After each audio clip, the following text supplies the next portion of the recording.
Jai Shri Mataji.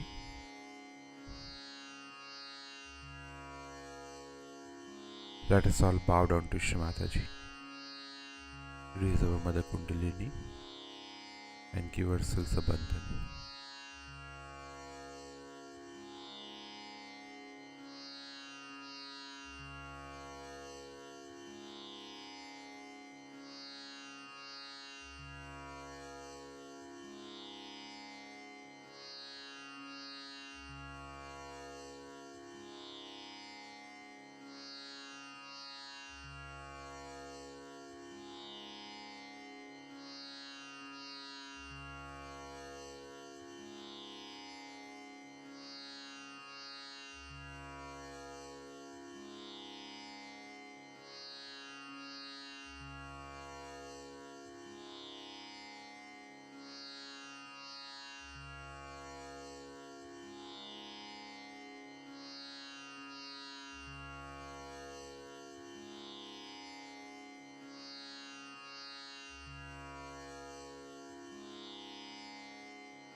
Let us recite Shri Ganesh Mantra.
Let us now listen to Shri Mataji's speech.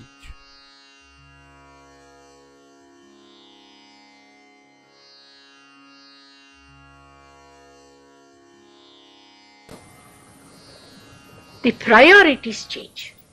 The priorities change so much. Like I was going in Kashmir one day in a car, and suddenly I told my husband that there are tremendous vibrations in this place.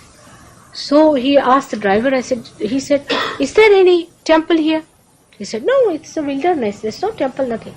I said, about 2-3 miles maybe, let's go ahead. So he said, no, there's some Muslims staying here, you see, there's no temple, no question of having a temple.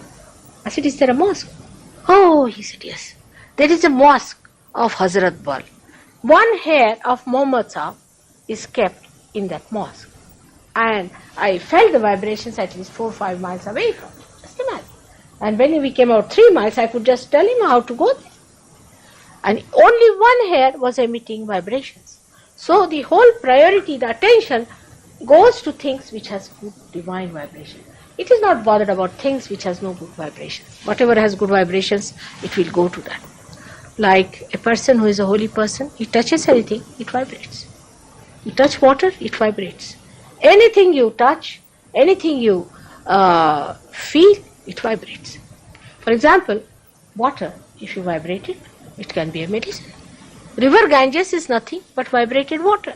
You get vibrations from that. These vibrations are divine vibrations, are the vibrations of the power of love of God. It is something so much out of the blue that suddenly if you hear about these things, it sounds quite odd and fantastic. But it is not odd to Indians. They know all about it. This knowledge has not come to us, but in the Bible, Christ has said that your hands will speak. Your hands will speak. That means in your hands you will be feeling it. He said it very clearly. Your hands will speak. That's what should happen to us. That our hands should speak means they should communicate to us what they have to communicate. Because all the centers are represented in our hand. As shown there, you can see all the centers are on the left hand side and right hand side. You can see very clearly how these centers are denoted on our hand. And once you start feeling them, if you know the decoding of it, you can immediately say what the other person is suffering from, what you are suffering from. And then you have to learn how to correct those problems of the other person. So the first thing that happens to you, that your attention becomes enlightened. This attention is so wonderful. It's so joy-giving. It's so humorous. Because you become like a witness. The whole thing becomes a joke. You see seriously people running up and down, to do something, and you just don't understand. And you ask them, what's the matter? Oh, you don't know, it's very important, very important. Guess what? I put all my money for the race, to ride. Then he comes back, head hung. What happened? I lost all my money. The way he was running, the way he is coming back, is a big joke, But to him it's not. He becomes serious. Sometimes he becomes involved into it, sometimes he let it. But you are just enjoying the whole joke. The whole tragedy and comedy of life you enjoy like a spectator. You become the spectator. You are no more worried, upset or in tension. Actually, I've seen people who are very hot-tempered become so placid and so sweet and so poised. It's surprising how they change because they have got the balancing point, the absolute point. This is what happens to your attention when you get realization. But then what happens to your awareness, which you get from the central path of your evolution? For example, animals have an awareness also. We have an awareness. We have awareness much higher than that of animals. Some people say, yes, we can play tennis, you see. That's a greater awareness than the animals. But some people cannot play tennis or understand it. But one awareness human beings have, definitely whatever they may be, at whatever level, that they understand what is dirty, what is filthy. They can smell it. Animals can't. They pass, you take a horse or a dog through a dirty lane, it will just walk like a thing as if it's leading a parade for the queen, you see. It has no problems. But for human beings, we just can't do it. We have to put something to cover our nose. So that's like that. We have many other things which we have achieved as human beings. We have sense of color, we have sense of beauty, we have sense of balance. We have so many things which dogs may not have, horses may not have, dolphins may not have. They are so close to us, they live with us, but they may not have those senses as we have. But now what happens to human awareness at this stage is that this human awareness suddenly jumps up into a new dimension. That you become collectively conscious. You become, again I see it's an actualization, it happens to your awareness. You just become collectively conscious. Means little children, today Olympia, I see, she was interviewing me. She came and she put her fingers in her ears, you see, because the lady who was talking to me had a problem in her throat. Perhaps maybe she has to use her throat too much also, or maybe something else. So she put her fingers in her ears. You see, this is the mantra. We use Allahu Akbar by putting fingers. The little one, she's very small, about 2 years away, she just put it. But still, you see, she felt she has not helped me fully, so she put her both the fingers in the mouth to suggest that please look after the lady, she's got this problem. The concern and the feeling that you get for another person is so tremendous that people can't understand, but it's very simple. Because if you become part and parcel of the person, how can you not have concern? I mean, who is the other? The problem is, now supposing you are sitting before me and you have a problem in your stomach. I'll also have a little problem, see? And I'll be so concerned about that problem that it is in my stomach as if that problem is existing. It is like that. The awareness becomes so collectively conscious that it becomes part and parcel of you. Who is the other? The feeling of otherness goes away. Now people talk big things like, we are all united, we are all brothers and sisters, and this and this. You must have heard all these speeches, and when it comes to wars, they will fight. But in this, you cannot fight, because who is the other? You can't fight your nose, you can't fight your hand, you can't fight your fingers. Nor do you help anyone. You don't help anyone, because supposing this finger is in trouble and this hand presses it, does it help it? Nothing. This is neither obliged nor this is helping. This is one. That feeling of oneness, that you are part and parcel of the whole, is established. Because of that feeling, that is such a tremendous feeling that you are part and parcel of the whole, that you get cured. The curing comes because of that innate understanding by your being that you are not alone. You are part and parcel of the whole. You are a cell of the whole body of God, or you are a microcosm of the macrocosm. This is not just a psychological or a rational thing, but you just become. You just become. You can't help it. And when you are that, you just don't feel you are helping anyone. I mean, it's just like you see one cell acting for another cell. The whole thing works in such a homogeneous way. No fighting, no quarreling. On the contrary, you enjoy each other. You just love each other. And you just see the good points of another person. You don't see the bad points. You forget the race, you forget all creeds and everything you forget. Because, you see, a nose doesn't say, I am higher than the hands. Does it say? Or the feet do not say, I am lower than the hands. They all are required. Supposing there's something wrong with the feet, you will just try to help. Something wrong with the nose, you will help your nose. You don't discriminate in your body, do you? In the same way, we do not discriminate. Once you become realized souls, whether you are from India or from Asia or from any other place, from England, America, any place you may be Chinese, every sort of races we are in the cross section of Sahajogis. You'll find all kinds of people are there, and they all love each other. You must see the way when these people from England went to India, to the villages where I work. The villagers, you see, just grabbed them. And they were so happy. They said, first time we are meeting our brothers and sisters. And these people were just enjoying them, and they all started dancing. Of course, they are very light-footed. They wanted all these people to dance with them. I know the Britishers are not so light-footed there, so they found it rather difficult. So they make them jump, jump, jump. And now they have become good dancers too, and they all dance together and sing together in complete joy and understanding. See, the whole attitude towards life changes.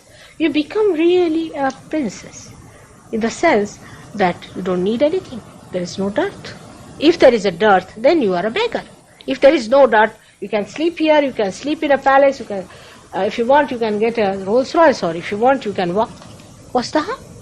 What's the difference? Because the joy comes from your spirit, not from outside things. The whole idea of comfort changes. The whole idea of luxury changes. It's all completely changed because you enter into this new dimension. And that's what happens to your awareness, that you become collectively conscious. The enlightenment gives a human awareness a new dimension by which you are collectively conscious. Now, emotion gives us happiness. You see, if you love somebody, you feel happy, and you meet that person, you feel happy, and you want to bestow all your love on that person. If your children are there, you want to love them and give them love. But before realization, this joy is limited. For example, husband-wife relation I can understand, but about children, like in India, you see, they love their children so much that they will even sell their country for their children's sake. The love becomes like a possession. It becomes a love-hate relationship. You see, they love so much that they come to hatred. It's a funny thing, but it happens. Why? Because it has limitations. Love has limitations. It's not infinite. But when you get your love enlightened, you get joy. There's no material give and take. But you enjoy each other. In Calcutta, first time, on my way to America, I was staying in a hotel. There were other surgeons, 5-6 surgeons staying with me in other rooms. And one gentleman came to see me, and he fell at my feet, and tremendous vibrations here. And they all rushed. Who has come? Who has come? I said, why? Tremendous joy started flowing our head, mother. Who is at your feet? They all rushed to me. I said, see this one. Ha! They all stood. Ah, Wow, what enjoyment, what enjoyment. He was enjoying, they were enjoying him. This is the first time you enjoy human beings, because you can feel the vibrations of a person. What a beauty human being is, what a glory he is, what a blessing he is, what a creation he is, you realize only after realization. Before that, you judge him, oh, he has got long hair, he has got red hair, he has got long nose, all this. But then you just see him in a subtle way. What he is his vibrations. And so many people I have seen, Sahaj Yogis also, if they get somebody, they'll all rush there.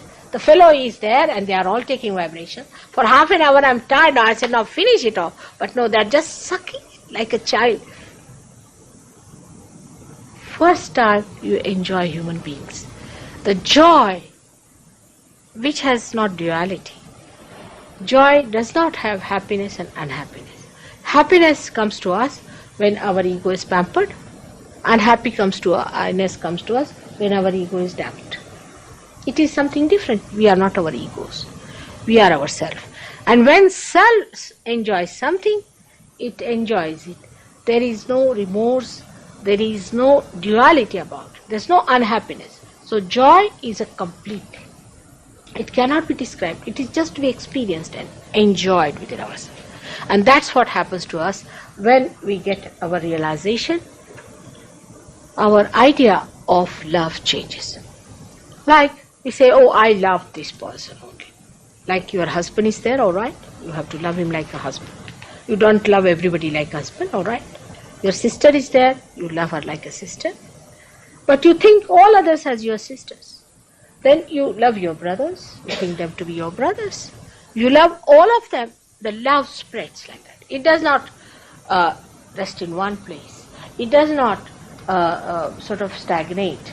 It does not coagulate. Supposing in a plant the sap is rising and it goes to one flower because it loves it and settles down there. The tree will die and the flower will die. So the love we have before realization is like that love, which dies ultimately or creates problems and it dies. But love after realization is a love that emits, just flows. You don't get anything.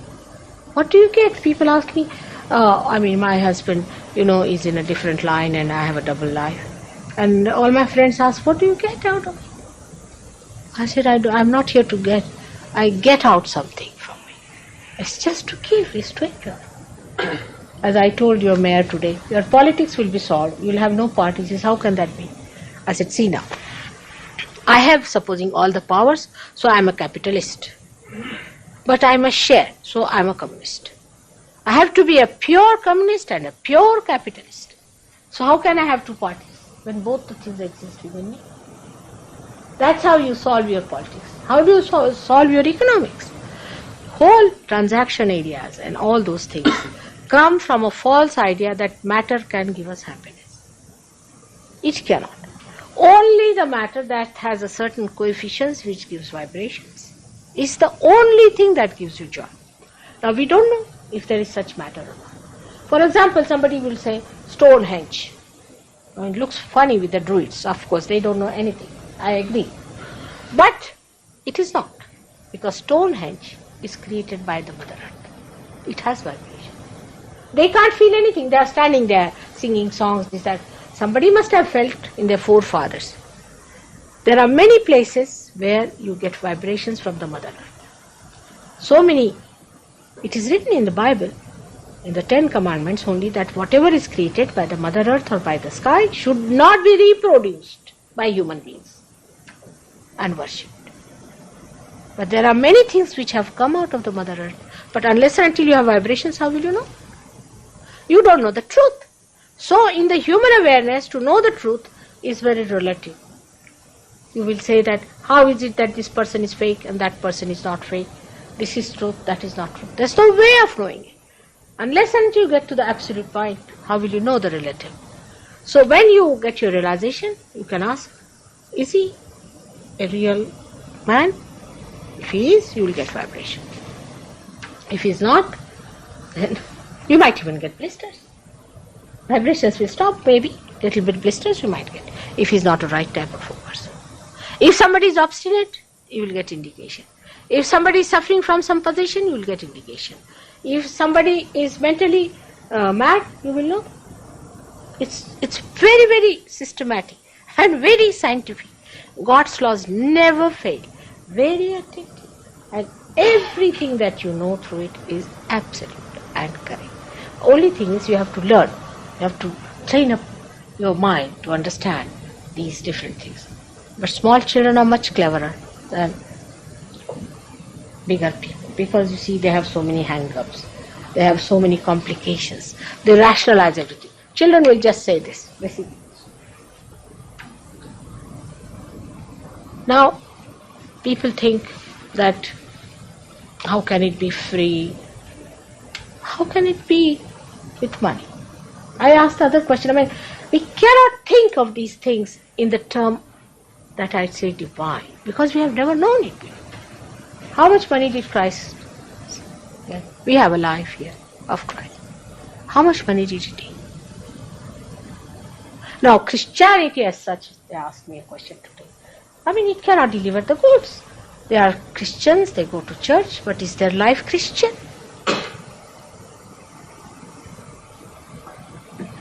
Churches cannot deliver the goods.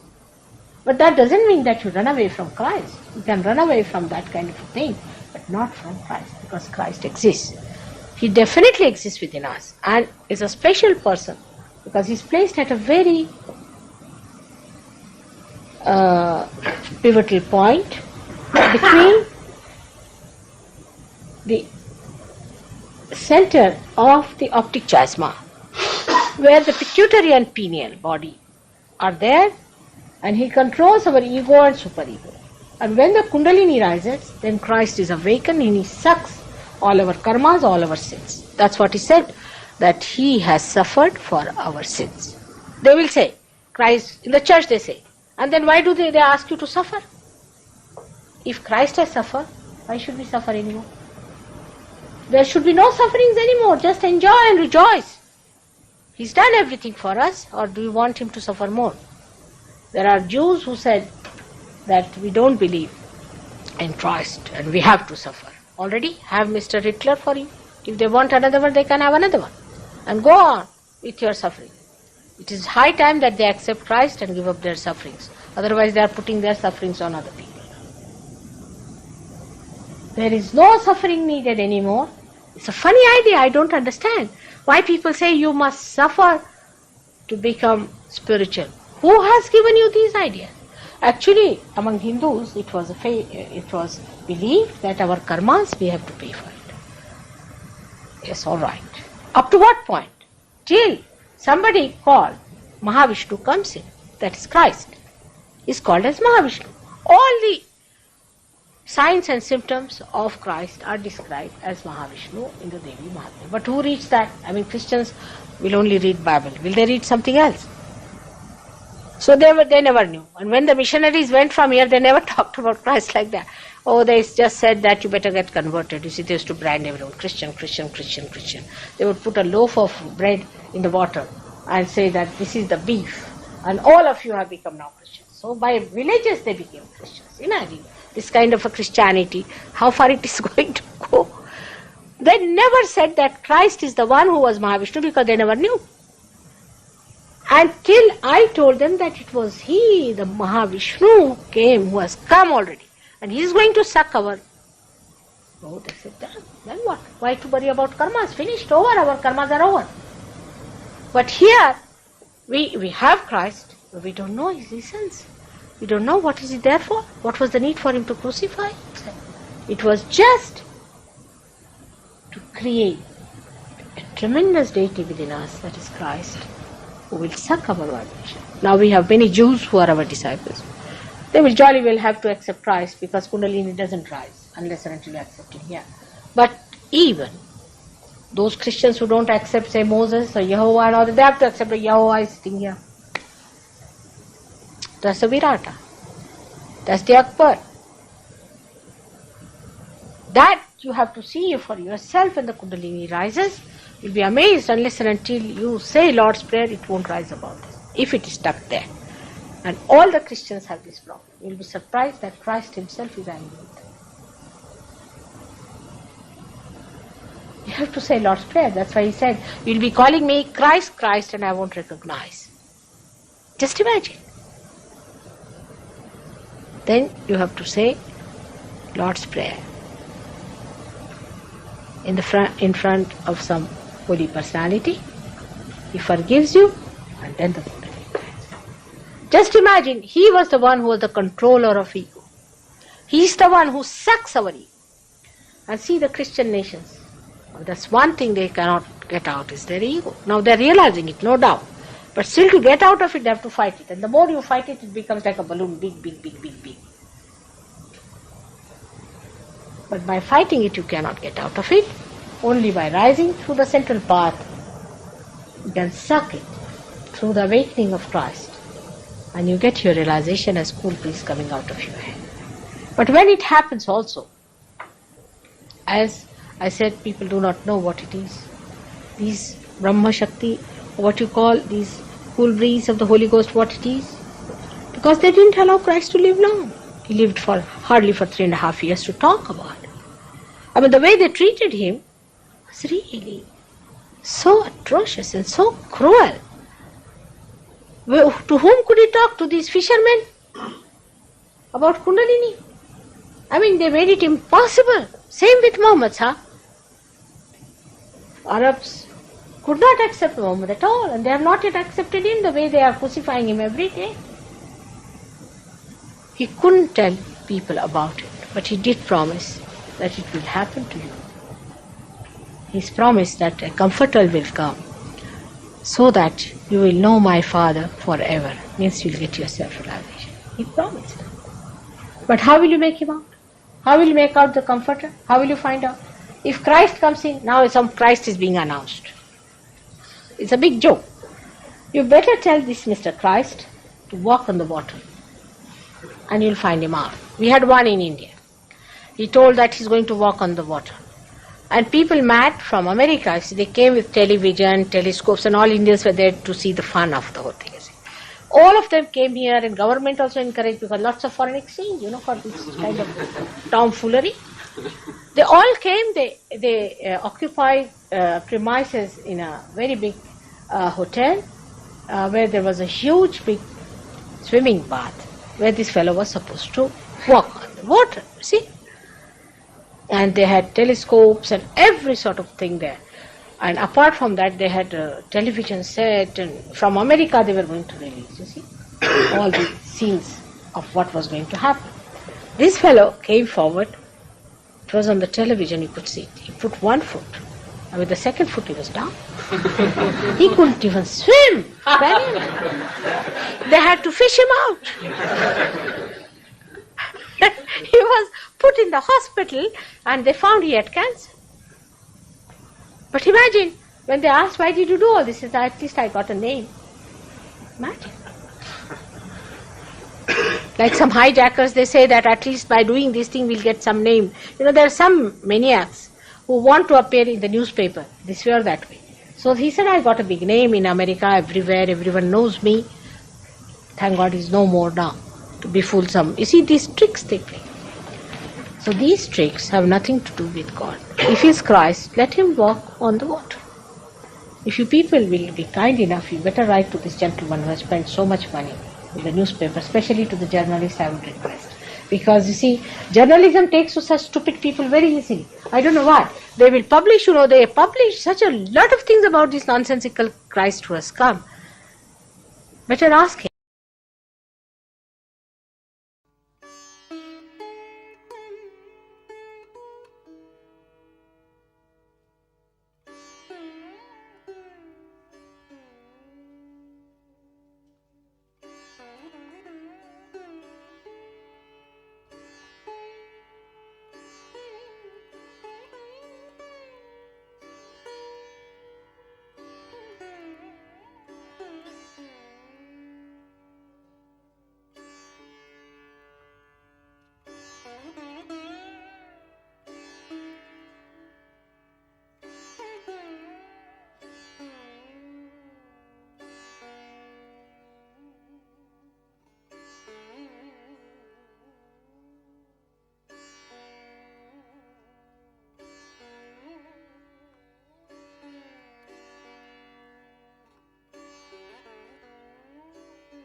Let us recite the Maha Mantras.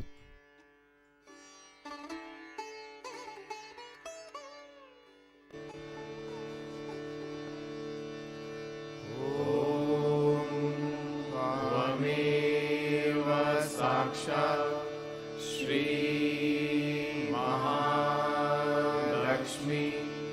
Mahasaraswati Mahakali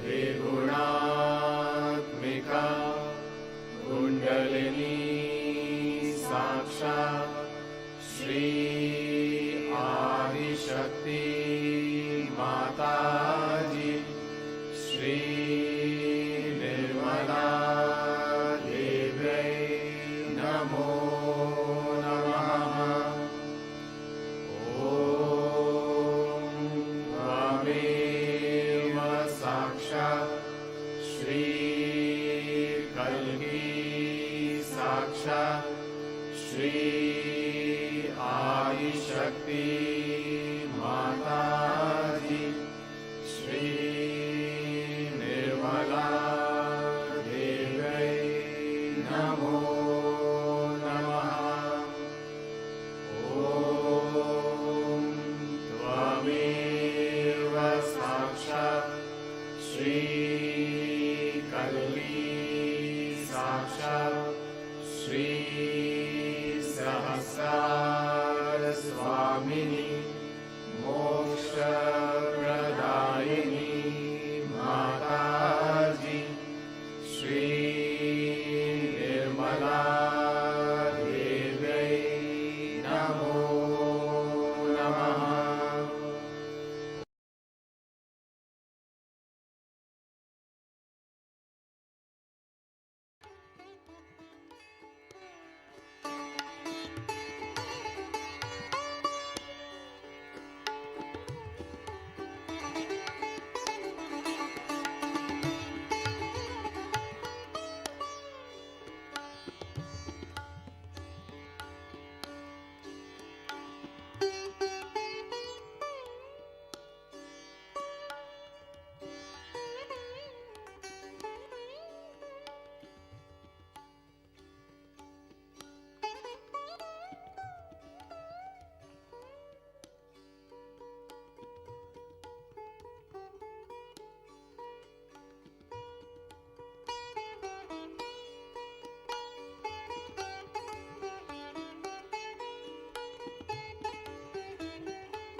Thank you, Shamataji, for this beautiful morning meditation. Let us all bow down to Shamataji, raise our Mother Kundalini, and give ourselves a bandhan.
We'll meet again tomorrow morning, same time.